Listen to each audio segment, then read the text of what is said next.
Bom, vamos lá, porque pode ser mais rápido do que imaginávamos. Às 10 horas.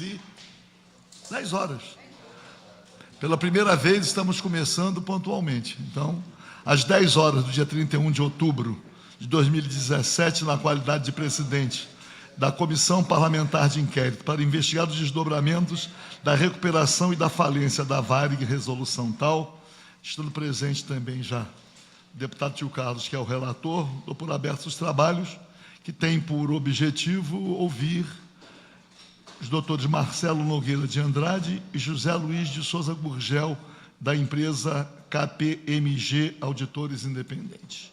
Dizer que nós estamos tentando compreender essa sequência de auditorias feitas, porque sai, volta, como é que se diz? Vira assim. Então, organizamos cronologicamente para que nós possamos entender a participação das auditorias. Eu, intimamente, tenho que revelar isso. Eu já estou convencido de que tudo isso faz parte do sistema. É um sistema montado para alcançar sempre objetivos. Isso não quer dizer que eu esteja fazendo crítica ao modelo. É um sistema. E as forças vão confluindo para alcançar o resultado desejado por quem contrata. Então, nós temos aí as empresas de auditoria, as empresas de risco, né?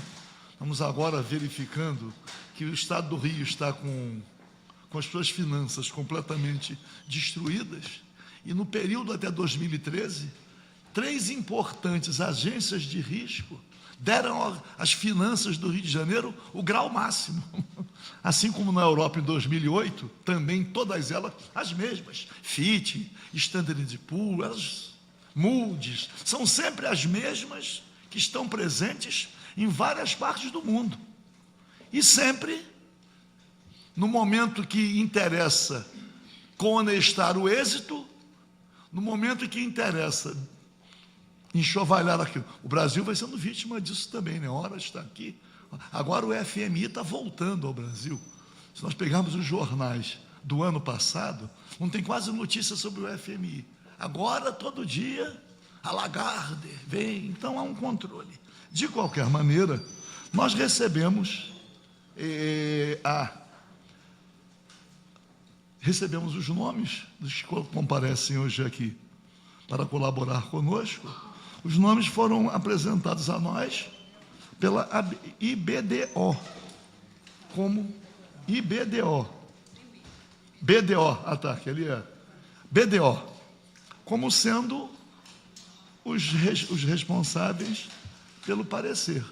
O parecer foi encaminhado previamente, nós recebemos o parecer e também encaminhamos para que viessem aqui também sabendo sobre o tema.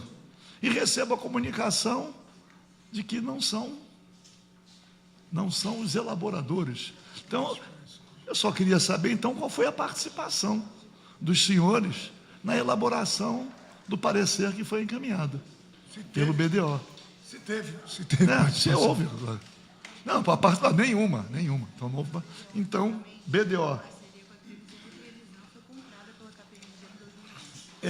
A Trevisan, porque deixa eu dizer, né, o Antonino Marmo Trevisan, pela Trevisan, olha aí, foi a Trevisan, no programa de desmonte do Estado brasileiro, na época em que as privatizações, né, caminharam soltas no governo Collor e Itamar, foi a Trevisan que fez a formatação do programa de privatização.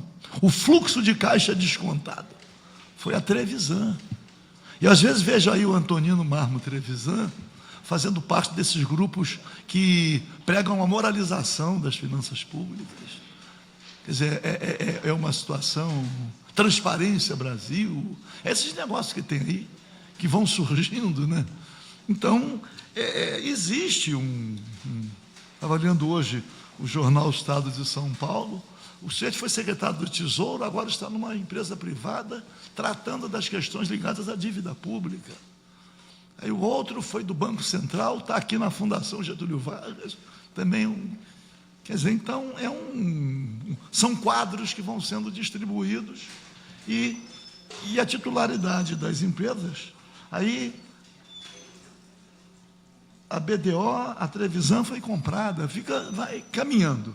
Então, eu queria saber qual foi a participação dos senhores na elaboração desse relatório, para que a gente possa, pelo menos, chamar aqui quem foi o verdadeiro, quem participou da elaboração desse. Então, e dizer assim, nós éramos de tal empresa, passamos para tal empresa, ou continuamos na mesma.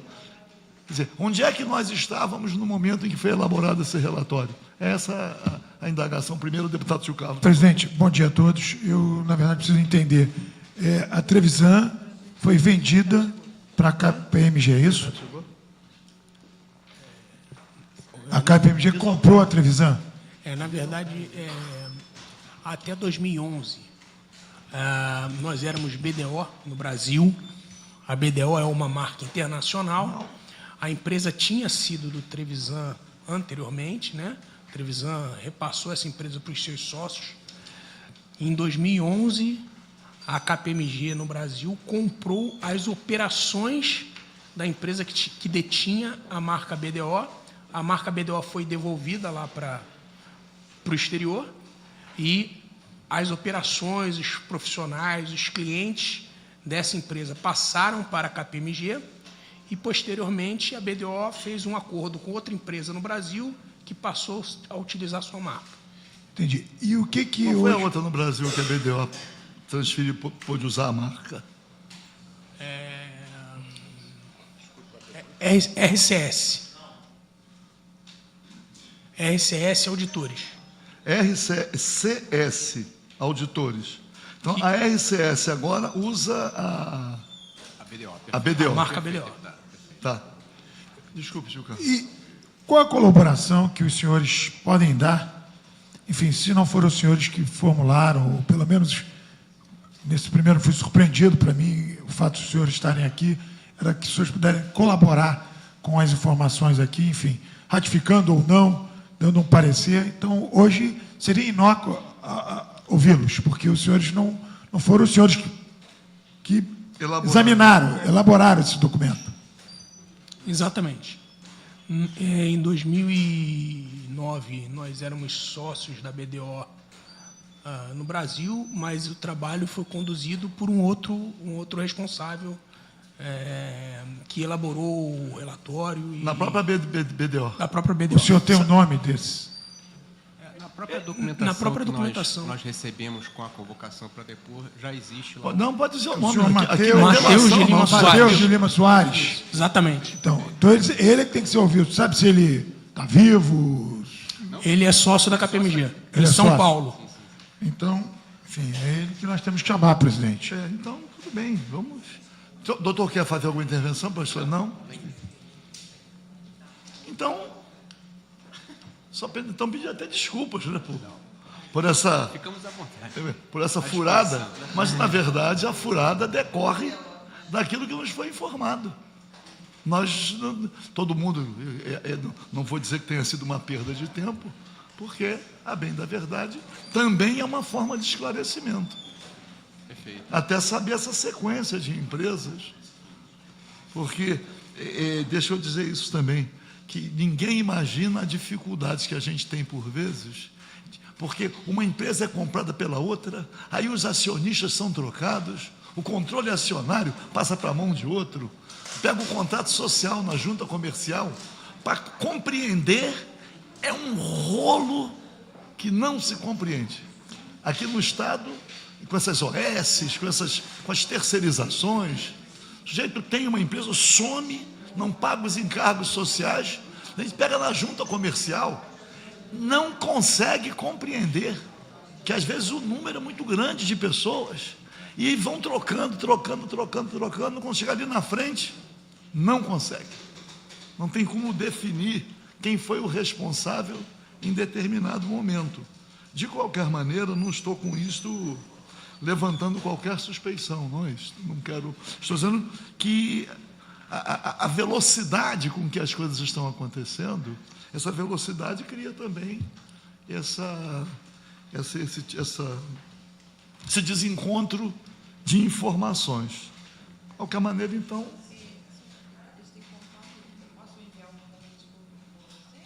Tem contato com ele, com o próprio? Porque aí ajudava. Se pudesse levar para colaborar conosco, porque eu não soube. Se tivesse até, eu até vou sugerir aqui aqueles que têm ligação, se houver em qualquer outra oportunidade um convite, se fizer um contato conosco com antecedência, a gente até suspende e acerta o ritmo não teríamos convidado se soubéssemos que há esse engano, esse equívoco. É que nós não sabíamos se havia outras questões a serem discutidas. Ah, bom, entendi. Eu recomendei que viessem para que não tivesse nenhum tipo Não. de obediência. Não, eu até quero registrar aqui agradecendo a colaboração, mesmo. Não é a primeira vez, não é isso? Que aqui as coisas são tratadas sempre respeitosamente. E quem vem aqui não vem para passar por nenhum tipo de constrangimento. Aqui são perguntas e respostas, sem. Às vezes até damos uma ajudazinha, né?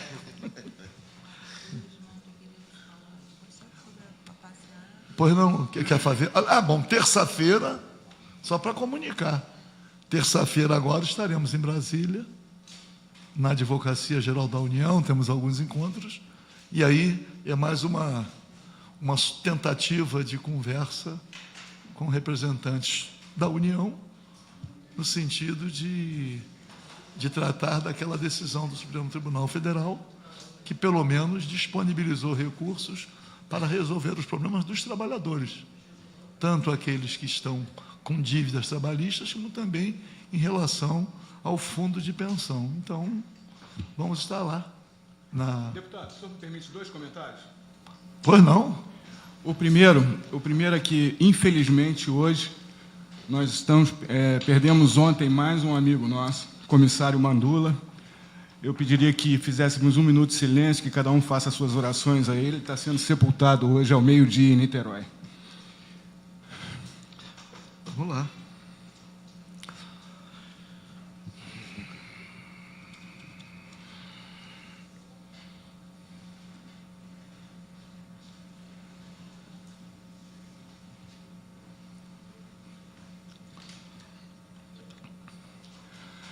E, deputado, eu queria aproveitar também a oportunidade e deixar registrado que no dia 7 vai estar tendo uma comissão indo a Brasília, e dia 7 está programada uma manifestação, esperamos no seu regresso de Brasília, deputado, que dê tempo ainda de nos encontrar lá no Santos Dumont.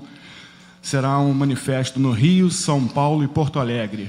No Rio de Janeiro, o encontro aqui às 14 horas na Praça do Expedicionário, São Paulo às 14 horas lá em Congonhas, e Porto Alegre às 14 horas no aeroporto Salgado Filho. Nós vamos acabar essa manifestação aqui no Rio, lá no Santos Dumont, e, se Deus quiser, com a presença do deputado Paulo Ramos na volta de Brasília. Tá bom? Agradeço. Deixa eu fazer uma solicitação também. Nós estivemos lá no centro de treinamento e recebemos uma vasta documentação, mas recebemos a documentação, recebemos os originais. Então, são muitas pastas, porque recebemos... mas não tem isso, não tem aquilo, não tem tal relatório, tudo aquilo que mencionaram aqui para nós. Tudo que possivelmente não existia, nós recebemos, 10, 12 pastas. Pô. Então, o que é que eu preciso? Eu não quero ficar sufocado por documentos, mas era preciso o quê? Que nós tivéssemos uma comissão para dar uma olhada naqueles documentos, porque eu vou devolver. Vou devolver por quê? É um número muito grande. Os documentos são os originais. Eu fico com medo de some documento. Alegam que sumiram documentos. Eu quero me livrar daquilo, porque foi uma manifestação, quero dizer isso também, de confiança, mas simplesmente trazer os documentos sem que haja uma avaliação daqueles documentos, eu acho que seria Nós temos, Então, inclusive, um contador. então, e eu não posso, tenho que dizer isto, eu não posso retirar os documentos daqui. Tem que dar uma olhada aqui conosco. Desculpe que é uma coisa paralela. Eu não posso, senão, não é que não seja confiança, eu fico preocupado. Pô. Pois não, Helder? Obrigado, bom dia a todos. Deputado, eu gostaria de dar uma opinião pessoal de que, diferentemente, eu não tenho confiança nessas pessoas. Acho que isso, muito provavelmente, é um artifício, justamente para não se responsabilizar depois por falta de documentos. Eu gostaria de pedir que nós fôssemos eximidos de nos aproximar desses documentos, a não ser em cópias. Eles não, inclusive, é ilegal que a empresa tenha enviado documentos originais numa situação como essa. Peraí, vamos lá. Não é me desculpar. Nós não podemos, de forma alguma, meu grande irmão, nós não podemos tentar ter acesso a determinadas informações, disponibilizam a documentação existente, pelo menos nas mãos deles, e aí agora nós é que vamos manifestar desconfiança? Deixa eu dizer. Então, eu acolho a sua opinião, com ela não concordo, não obstante a desconfiança em relação a todo o processo. Nós não estamos tratando dessa desconfiança. Nós estamos tratando do seguinte: há uma documentação disponibilizada, é um volume muito grande de documentos, pode ser que haja alguma coisa ali que interesse, mas nós não temos, membros da CPI, nem os assessores, nós não temos conhecimento suficiente para distinguir aquilo que é importante ou não é.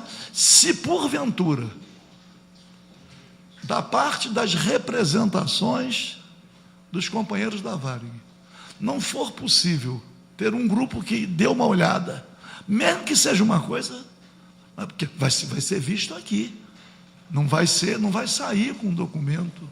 E se não, então, mas se porventura prevalecer esse entendimento, eu vou fazer uma coisa, hoje mesmo devolvo tudo. Eu estou dizendo, porque aí é porque fui eu, quem recebeu fui eu. Pô. Eu entendo, deputado, me perdoe, eu não fui bem entendido, eu não pedi, não gostaria e não pleiteio que a CPI tenha desconfiança. Eu digo que a desconfiança é minha, eu ressalvei que a desconfiança é minha pessoal. Porém, minha ponderação é o seguinte: que se copiem os documentos e que se trabalhem nas cópias, não nos originais. Deixa eu dizer uma coisa, não. Se eu tivesse recebido, né? Como é que eram esses mecanismos modernos, né? Que a gente recebe um digitalizado, mas não estão digitalizados os documentos. Eu entendo. Eu não tenho como reproduzir os documentos. Não é que eu não tenha como. Não poderíamos pedir que eles reproduzissem? Deputado? Não poderíamos pedir que a empresa reproduzisse? A empresa nos entregasse em cópias. Não, mas eu quero saber qual é a dificuldade que nós temos nesse momento. De ter uma comissão de 3, 4, para sentar ali e olhar pasta por pasta. Nós temos essa dificuldade?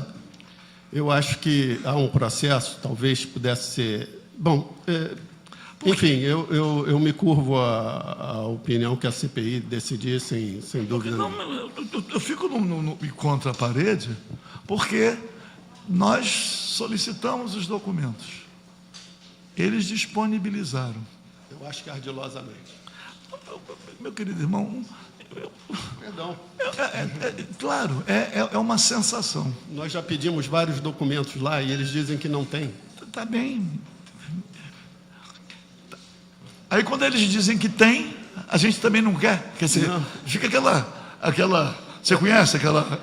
Conhece o surdo? Passou por outro surdo? Não conheço. O surdo estava pescando? Ele está pescando? Não, estou pescando. Pensei que você estivesse pescando. Aí não chega a conclusão nenhuma. Não, tudo bem. Meu temor, eu acho que é claro, né? Que quando a devolução existe, se peça outras coisas, infelizmente foi entregue lá e lá desapareceu. Não, deixa eu dizer uma coisa. Deixa eu lhe dizer. Não. temo Não, isso. deixa eu dizer, não haverá esse atrevimento. Tomara, Não haverá. Não haverá. tomara. Não haverá esse atrevimento. Nós não vamos permitir que haja esse atrevimento. Tá ótimo. Não haverá. Eles não se atreverão a isto. Mas, se não tem possibilidade de verificar, pelo menos eu... Mas tudo bem. Vamos voltar aqui à vaca fria, porque é uma coisa paralela. Nós não estamos nos desentendendo, não. Nós estamos nos entendendo, para deixar claro. Porque eu não posso ficar com os documentos aqui. Tem um tempo que eu mesmo me impus para devolver. Agora, se não tem chance, por qualquer receio, de verificar, eu devolvo.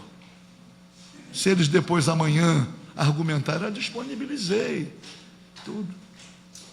Porque é encontrar o fio da meada mesmo. Se tem alguma coisa ali que possa representar, ter algum significado para a nossa investigação. Até porque, presidente, dá licença, eu só queria fazer uma colocação, que a CPI, para a gente buscar os nossos objetivos, que são em comum, nós precisamos muito da participação dos senhores. Porque esses documentos, para uma apreciação de quem não vive o drama que os senhores e senhoras vivem, muitas vezes podem uma examinação, tanto minha quanto dos deputados envolvidos na CPI, pode passar ali por despercebido alguns, já que a gente fala de situações ardilosas, a gente precisa encontrar a maldade que talvez os senhores já tenham vivenciado e a gente pode passar despercebido pelos membros da CPI. Então, de novo, a CPI está se aproximando do seu término, nós conseguimos uma prorrogação, nós ainda não chegamos, eu como o deputado responsável pela formulação de relatório, eu preciso que nós, até o final do ano, possamos debruçar sobre todos essas situações. Hoje, por exemplo, já ficou em uma situação que perdemos a oportunidade, e aqui os senhores que estão aqui, que são auditores, são técnicos, são valiosas informações que um técnico pode me passar, porque, para um leigo, o auditor, ele faz uma aferição baseada em documentos, né, e, pelo que eu vi aqui, o que foi feito aqui é exatamente... Os senhores leram isso aqui? Na verdade, não houve uma auditoria, porque o que houve aqui é assim, ó, não houve possibilidade, porque não recebemos os documentos, não foram apresentados os documentos, enfim. Então, eu não entendo. Houve uma auditoria? Houve. Mas de que forma? Qual é o resultado desse parecer? Como está aqui, não foi possível, em função de não termos recebido os documentos. Então, até isso, para mim, é um contraditório, é um paradoxo. Entendeu, deputado Paulo Ramos? Não, vamos ver. Por isso que eu quero ouvir o senhor Matheus, porque existem indícios, para mim, tão flagrantes aqui de ilícitos por parte. Né? Essa falência, para mim, é uma aberração jurídica. Porque como é que pode se atestar uma condição financeira de uma empresa se não foram apresentados os balanços? Eu não sei como um auditor que é responsável por assinar, ele foi muito claro, ele lavou as mãos, não tem como fazer porque não recebi os documentos. E é essa a nossa preocupação. Então, e as coisas vão sendo concluídas.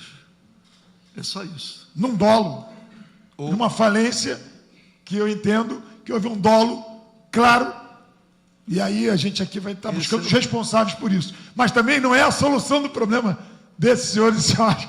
O problema deles continua sem receber mais um que morreu, mais um drama. E imagina aí o que a gente vai conseguir. Então eu quero realmente chegar ao fim dessa CPI, pelo menos com um dever cumprido do combate, do bom combate. A gente até pode não avançar muito, mas as verdades terão que ser ditas. Eu agradeço aos senhores, peço aqui desculpas em função dessa...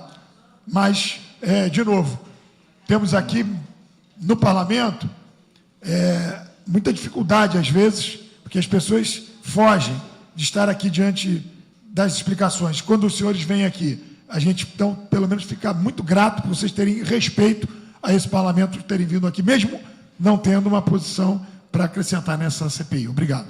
Dizer o seguinte: nós temos algumas certezas, mas isso não basta.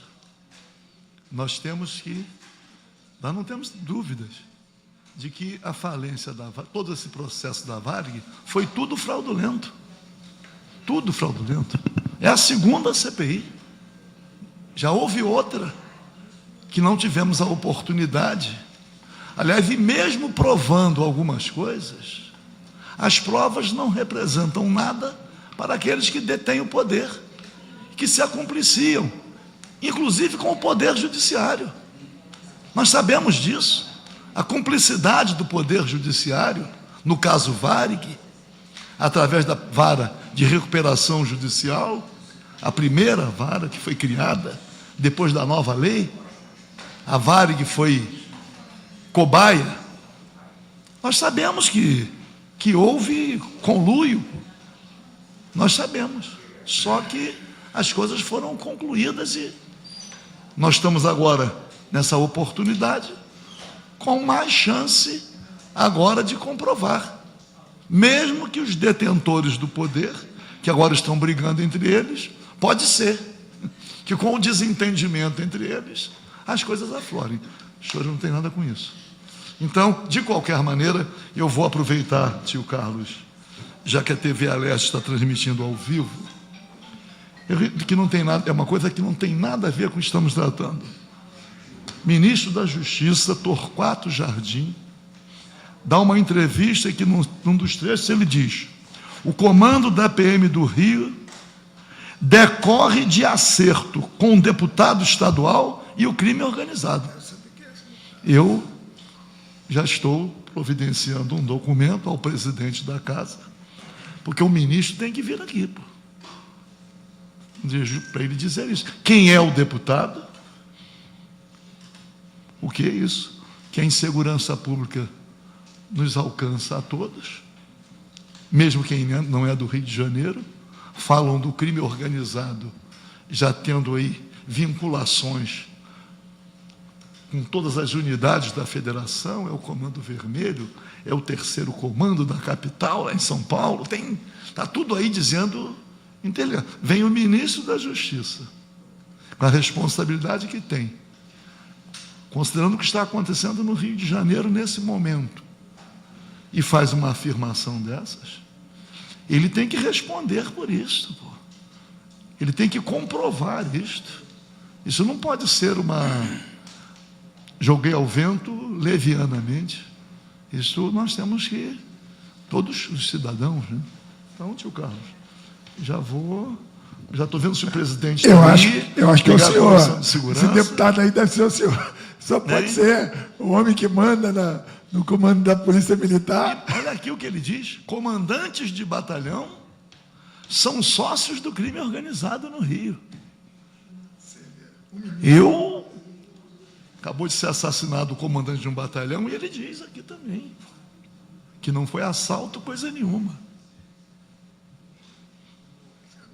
Então, isso aqui é de uma gravidade muito grande. Então, como a TV Alerj está transmitindo ao vivo, vamos recolher as subscrições de todos os parlamentares, para trazer o ministro aqui, para ele prestar os esclarecimentos que são devidos. Isso não é preocupação só do senhor? Não. Bom, de qualquer maneira, como o ministro Torquato Jardim é um jurista conhecido, não é com todas as considerações que alguém pode fazer a respeito do presidente da República, o ministro Torquato Jardim, para quem é do mundo do direito, é uma figura que alcançou notoriedade e é respeitável. Pô. Então faz uma afirmação, essa dimensão, eu sei lá. De qualquer maneira, então vamos fazer uma coisa: agradecer a presença dos nossos convidados, dizer que doutor Marcelo Nogueira de Andrade e José Luiz de Souza Gurgel, da empresa KPMG Auditores Independentes, agradecer mais uma vez seus advogados, dizer que pedir desculpas por essa derrapada, fomos induzidos, né? É horrível isso, né? Fomos induzidos ao erro, mas vamos trazer aqui então, convidar, já agradecendo essa gentileza de levar o convite com a nova data e na terça-feira, vamos estar em Brasília, você vai também. Está lá seu nome, é Brasília.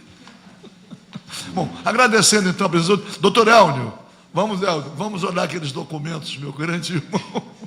Pelo menos uma olhada naquelas pastas, para ver se em alguma delas nós podemos pescar alguma coisa que possa contribuir para os nossos trabalhos aqui. Agradecendo a presença de todos, está encerrada a nossa reunião ordinária e vamos marcar a nova data.